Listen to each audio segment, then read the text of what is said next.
At this point, we are recommending clients gather all of their account documentation, assemble all of their checks that they wrote to the firm, and hold on and await further word as the government continues to try to figure out what went wrong, what is left, and what the alternatives are going to be for people who invested with the firm. I think primary blame goes to the Securities and Exchange Commission.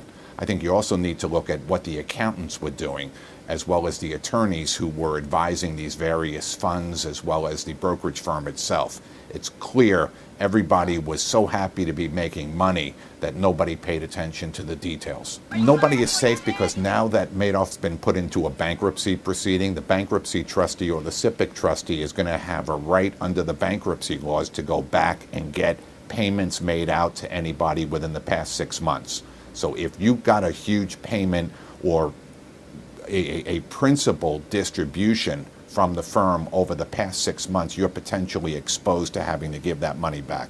I think the bottom line here is if anybody took money out of this firm or any of its funds within the past 6 months, you shouldn't be spending that money. You ought to put it aside and wait and see what position the government's going to take.